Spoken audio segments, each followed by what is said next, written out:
I have been reading A Love Letter to Whiskey, and let's go over about the chapters so far.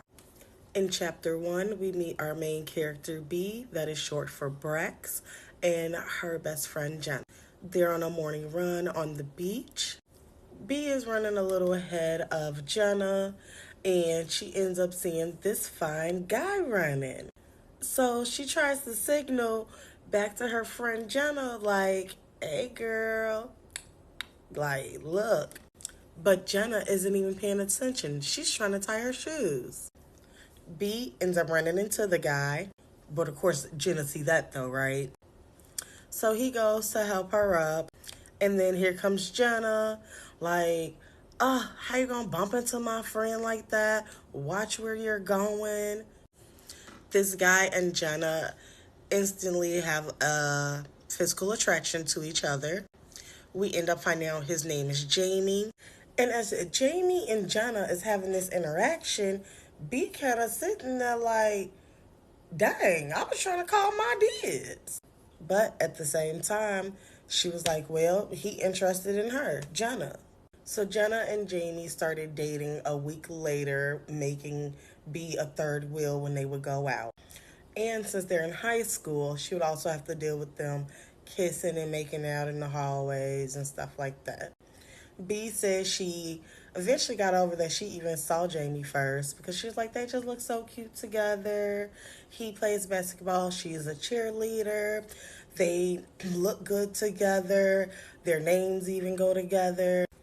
But she's also building her own connection with Jamie as their own friendship, even though she is very attracted to him.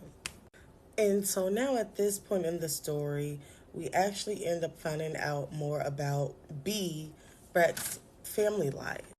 So one day she decided she didn't want to be a third wheel.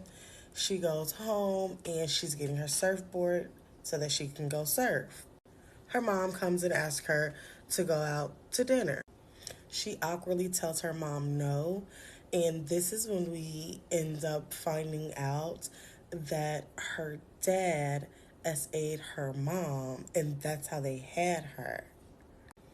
So B is dealing with all this information, and the relationship is strained between her mom and her dad right now. Like, she doesn't really know how to deal with her dad because she's always seen him in this different way, and then now all of a sudden you find out this bad news about your father.